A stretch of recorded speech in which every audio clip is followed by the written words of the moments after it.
Hello students, welcome to my channel Genius Classes powered by Genius Inter College Barnahal Mainpuri. पहले तो मैं आपसे क्षमा मांगूंगा क्योंकि कई दिनों बाद मैं आपकी वीडियो अपलोड कर रहा हूँ क्लास 9th की। बट आप तो समझते हो क्लास 10th के स्टूडेंट्स हैं तो उनकी हेल्प करना ज़्यादा आवश्यक है आपसे, लेकिन आपकी भी हेल्प करेंगे। तो आज फिजिक्स का पहला चैप्टर हम डालेंगे मोशन। आज हम पढ़ेंगे मोशन। तो मोशन में सबसे पहले हम यही जानेंगे मोशन क्या होता है और रेस्ट क्या होता है। ठीक है, क्या जानेंगे कि मोशन क्या है और रेस्ट क्या है। देखो, जैसे कि हमारे दैनिक जीवन में प्रत्येक दिन हमारे जीवन में हमने कई ऐसे ऑब्जेक्ट देखे जो हमारे चारों ओर मूव करते हैं, चलते फिरते हैं, गति करते हैं। देखें कि नहीं? देखे होंगे, जैसे car, buses, cycles, moving on the road, road पे चलते हुए देखे सब। Aeroplanes flying in the air, aeroplane उड़ते हुए देखे होंगे। और पेड़ों से पत्तियों को गिरते देखा होगा। ये सब क्या है? ये अपनी पोजीशन को समय के अनुसार चेंज कर रहे हैं। ऐसे कहें, all these objects are changing their position with time. समय के अनुसार ये सभी अपनी अपनी पोजीशन को जगह को चेंज कर रहे हैं कि नहीं? जैसे पेड़ से पत्तियां गिरी, है ना। एरोप्लेन हवा में उड़ रहा है, चेंज कर रहा है पोजीशन, कहीं से कहीं जा रहा है। रोड पे चलने वाली गाड़ियां, व्हीकल्स, कार, बसेस, बाइसिकल्स, है ना। ऐसे ही तो हम डेफिनेशन क्या होगी मोशन की? When a body changes its position with respect to its surrounding, it is said to be in motion। क्या है? जब यदि कोई बॉडी अपनी पोजीशन सराउंडिंग के रेस्पेक्ट में चेंज करेगी तो उसे हम क्या कहते हैं? Motion. When a body change its position with respect to surrounding, जो हमारे सराउंडिंग है, चारों ओर जो कुछ भी है सराउंडिंग है, उसके रेस्पेक्ट में यदि चेंज कर रही है तो उसे हम क्या कहेंगे? मोशन। और अब देखते हैं कि रेस्ट क्या होता है। मोशन तो देख लिया, अब रेस्ट की बात करते हैं। तो जैसे हमारे क्लासरूम में मान लो बुक्स हैं, चेयर्स हैं, डेस्क हैं, जो अपनी position according to surrounding change नहीं करती हैं, रेस्पेक्ट में हमारे आसपास के रेस्पेक्ट के अनुसार चेंज नहीं करती हैं। रूम में पड़ी हुई बुक्स हैं या डेस्क या चेयर्स, तो हम डेफिनेशन से कह सकते हैं when a body does not change its position with respect to its surrounding the body is said to be at rest. मतलब ये है, जब कोई बॉडी हमारे आसपास के रेस्पेक्ट में, सराउंडिंग के रेस्पेक्ट में अपनी पोजीशन को चेंज न कर पाए या न कर सके तो उसे हम क्या कहेंगे? वो बॉडी किस में है? रेस्ट में है, स्थिर है अवस्था में, स्थिर अवस्था में, एक जगह है। जैसे हम कह सकते हैं a passenger seated in a running बस। जैसे कोई यात्री है, वो एक सीट पे बैठा है, बस की सीट पे, और उसी के साथ एक व्यक्ति और बैठा है, वो भी सीट पे बैठा है। तो आपस में इनके रेस्पेक्ट में क्या है? दोनों किस में? रेस्ट में। बट यदि हम बाहर जो पोल हैं, शॉप्स हैं, हाउस हैं, ट्रीज हैं, उसके रेस्पेक्ट से देखें तो क्या है? मोशन कर रहे हैं। तो मतलब ये हो गया फ्रेम ऑफ रेफरेंस, वहाँ पेड़ का और इन व्यक्तियों का।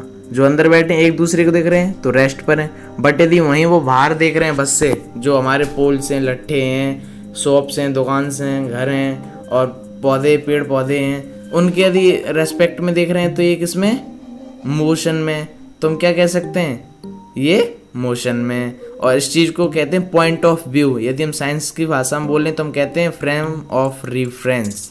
तो ये बात समझ में आ गई कि रेस्ट क्या होता है। इन बातों से ये तो समझ में आ गया होगा कि रेस्ट और मोशन दोनों आपस में संबंध रखते हैं। Rest and motions are relative terms. यदि हम यूनिवर्स में देखें, पूरे जगत में देखें, ब्रह्मांड में देखें, तो ऐसा कोई भी ऑब्जेक्ट या कोई भी थिंग्स नहीं है, कोई भी ऐसा ऑब्जेक्ट नहीं है जो एब्सोल्यूट रेस्ट पे रहता हो, हमेशा रेस्ट पे रहता हो। लेकिन एक बॉडी यदि रेस्ट पे with respect to another body, लेकिन यदि एक बॉडी रेस्ट पे है तो दूसरे के लिए रेस्ट पे है। लेकिन यदि देखा जाए रियल में ब्रह्मांड के तरीके से तो कोई भी चीज़ रेस्ट पे नहीं है, क्योंकि हमारी पृथ्वी है। जैसे पृथ्वी क्या करती है? वो खुद ही मोशन में, तो हम सब मोशन में हुए कि नहीं हुए ना। लेकिन यदि एक दूसरे के रेस्पेक्ट में देखें तो हम मोशन में नहीं है, रेस्ट में। लेकिन यदि वहीं सन और पृथ्वी देखे तो सन के रेस्पेक्ट में अर्थ क्या कर रही है? मूव कर रही है, मोशन कर रही है। तो इस हिसाब से क्या हुआ? हम रेस्ट का और मोशन का कहीं ना कहीं संबंध है। और इस चैप्टर में अब हम ये पढ़ेंगे कि हमारे जो मोशन है कितने प्रकार के होते हैं। ठीक है, तो हम जानते हैं टाइप्स ऑफ मोशन। तो समझो, जो हमारे मोशन है उनके कितने टाइप्स होते हैं। यदि वाकई में देखे जाए तो 5 प्रकार के मोशन के टाइप्स हैं। कितने? 5 types. There are 5 types of motion. First है पहला है लीनियर और ट्रांसलेटरी मोशन। कैसा? लीनियर का मतलब होता है स्ट्रेट लाइन पे। यदि हम इसकी डेफिनेशन की बात करें, समझाने का तरीका बताएं तो ये कह सकते हैं when object change their position with time along a straight line then the motion is called linear और ट्रांसलेटरी। मतलब कोई यदि ऑब्जेक्ट अपनी पोजीशन को चेंज कर रहा है समय के साथ, लेकिन किस पे? स्ट्रेट लाइन पे। यदि एक लाइन है तो लाइन पे ही चला जा रहा है। यदि एग्जांपल की बात करें तो देखो, हम किसी छत से ऊपर से बॉल या स्टोन को फेंकें तो वो एक ही लाइन पे नीचे जाएगा सीधा, तो ये क्या हो गया? Linear motion. और बात करें, जैसे एक रनर है, दौड़ लगाने वाला है, वो 100 मीटर की रेस लगा रहा है एक ट्रैक पे, सामने सीधी रोड है, उस पे वो 100 मीटर की रेस लगा रहा है, तो ये क्या हो गया? कैसा मोशन हो गया? Linear motion. यदि एक कार की बात करें, कार रोड पर मूव कर रही है सीधी, तो वो भी हो गई लीनियर मोशन। एक बॉल है, बॉल हॉरिजॉन्टल सरफेस है जो हमारी, उस पे यदि वो रोल हो रही है, किसी ने लुढ़का दी, सीधा मतलब ये रोल कर रही है, तो वो भी क्या होगी? Linear motion. अब बात करते हैं सेकंड मोशन की, रैंडम मोशन।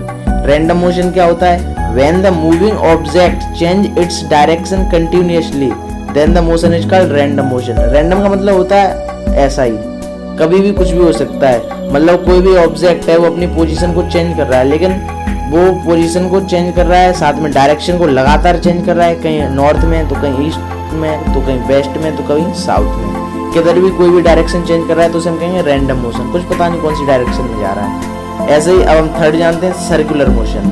तो हम डेफिनेशन की बात करते हैं तो डेफिनेशन है when a body moves in a circular path its motion is known as circular motion. यदि कोई भी बॉडी यदि सर्कुलर मोशन में, मतलब सर्कुलर पथ में मूव करती है, मतलब जैसे सर्किल सा बना है, यदि कोई उसी पे मूव कर रही है सर्किल पे, तो वो क्या हो गया? Circular motion. अब बात करते हैं फोर्थ टाइप की, तो फोर्थ टाइप कौन सा है? तो वो है यूनिफॉर्म सर्कुलर मोशन। अब आप समझो यूनिफॉर्म क्या होता है। When in a circular path on object move with uniform speed at same time interval then the motion is called uniform circular motion। मतलब ये है, यदि कोई भी सर्कुलर पथ पे एक ही स्पीड के साथ मूव कर रहा है तो उसे कहेंगे हम यूनिफॉर्म सर्कुलर मोशन। मतलब अपना समय चेंज नहीं करे। यदि वो 10 किलोमीटर पर आवर चल रहा है तो पर आवर 10 किलोमीटर ही चले, वो अपनी जो स्पीड है वो टाइम के अनुसार चेंज ना करे, वही स्पीड रखे और चलता जाए सर्कुलर मोशन में, तो हम उसे बोलेंगे यूनिफॉर्म सर्कुलर मोशन। यदि एग्जांपल की बात करें तो हम कह सकते हैं जैसे motion of earth around the sun, sun के चारों ओर पृथ्वी घूमती है, एक ही स्पीड से घूमती है, यूनिफॉर्म सर्कुलर मोशन है, तो इसे हम कहेंगे यूनिफॉर्म सर्कुलर मोशन। अब बात करते हैं फिफ्थ की, ऑसिलेटरी मोशन। कौन सा? ऑसिलेटरी मोशन, या हम कह सकते हैं वाइब्रेशन मोशन। कौन सा? Vibratory motion. यदि डेफिनेशन की बात करें तो हम कह सकते हैं this is a motion that is repetitive and that cycles about a mean position. Oscillatory motion is seen in pendulums vibrating strings. मतलब क्या है? कोई भी, जैसे हम धागे से यदि बॉल को लटका दें नीचे और उस धागे को ऊपर की ओर फिक्स कर दें, उसके बाद उसको हम एक तरफ से थोड़ा मोशन दिला दें, धक्का मार के कुछ भी, तो वो क्या करेगा? इधर जाएगा, इधर वापस आगे। जैसे हम घड़ियों में देखते हैं, बड़ी घड़ियां होती हैं, तो जब वॉच आवर के नीचे जो वो लगी होती है वाइब्रेटिंग स्ट्रिंग, तो वो क्या करती है? आगे पीछे मूव करती है। पेंडुलम में देख लो, पेंडुलम में भी यही होता है। वो क्या करता है? रिपीटेटिव, जो उनका मोशन है रिपीटेटिव करता है। यदि आगे जा रहा है फिर पीछे, आगे फिर पीछे, ठीक है।